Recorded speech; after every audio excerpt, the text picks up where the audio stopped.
All right, so apparently some people are outraged over Mike Missanelli beating John Marks because obviously 15,000 votes from two IP addresses should be counted. To the comments. What a crock of shit. Suck some more Missanelli dick, Scott. Your whole contest just became worthless. This next one from Tig Ol' Biddies.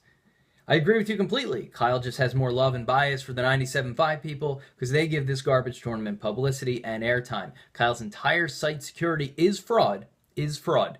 I could see lots of holes in his system. I know for a fact Kyle never said there is no rules against vote. Nice sentence, jackass. Kyle never said there is no rules against voting more than once. It does not matter how you have voted. It is okay when Tony goes on ESPN and talks about this shit. Yes, it very much is. You want to go on ESPN and talk about a contest and stump for votes? Then be my guest. Take to the airwaves, please. Get the vote out. P. Diddy did it for Obama. It worked.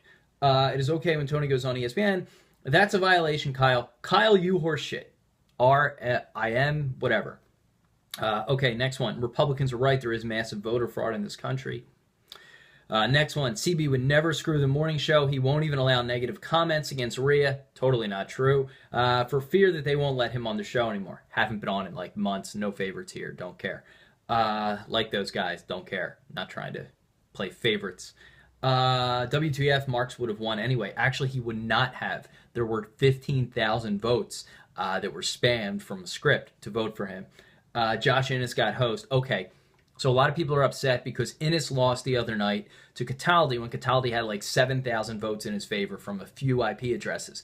Huge difference. 7,000 and 15,000 are way apart. Second of all, it wasn't two IP addresses. After further inspection and pulling the report, which takes like an hour to pull when there are this many votes, it was multiple IP addresses voting multiple times for Cataldi. So if I was disqualifying those, I was disqualifying 10, 12 people who may have legitimately sat at their computer and voted, however pathetic that is. That wasn't the case with Marks. It was two accounts, voted 9,000 and 6,000 times over the course of several hours. It was clearly a script. You can't possibly reload the page to vote that quickly. I agree that there is an issue here. We tried to do the best with Cataldi and Innes, and that's what I thought it was fair that Cataldi won. In fact, Marks had people that voted for him 96 times. They counted. Missanelli had people that voted 60, 80 times. They counted. You can vote more than once, but there's the letter of the law, and the intent of the law, or whatever that saying goes. And it's clear here that someone was trying to defraud the system where that really wasn't clear with Cataldi, who probably would have won anyway.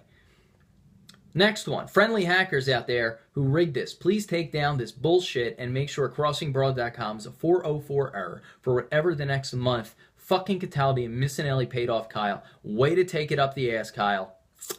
Go to the 700 level. Fuck this site. Don't go to the 700 level. It sucks. Just saw a hot photo of Dawn Timony on Twitter. Does she have fake or natural tits? Because they are impressive for a 40-year-old chick. Agreed, that has nothing to do with the contest. The developments yesterday proved this entire exercise is a fraud. It's not a fraud. Next one. Interesting here. I know for a fact that the author, Mr. Scott, is in bed with Mr. Missanelli. Literally. Not literally. Not in the same room with them. Not in the same bed. Count the votes and give Marks the win, or expect more of these types of legal tactics. Not legal. It's fraud. Next one. Such bullshit. You can't all of a sudden change the rules because Missanelli sucks your cock. He does not. Fuck Missanelli and fuck this site. You said no rules. That means no fucking rules. You goddamn homo. Okay, look. People are obviously upset here. Problem is, it's fair and square. When you strip out the two IP addresses, with illegal votes for John Marks, he lost by 200 votes. And the total number of votes, which was like 2,500 between the two of them, when you strip out the other votes, that's normal. That's what most of these matchups are getting. So it's fair. You can complain all you want. Maybe Innocent Cataldi was shady. We're learning as we go. We're doing our best. In that case, it was much harder to prove that one or two people were trying to sabotage the contest because it was from multiple IP addresses. He could just have a lot of fans. He's been doing this the longest. Marks and Missanelli was a clear violation and an intent to deceive the contest. Okay? The committee has ruled Missinelli goes on. It was a valiant effort. I like Marks. He put up a good fight against his mentor, but at the end of the day, Missinelli, who is has the main time slot on 97.5, pulled out the victory. Okay? All right.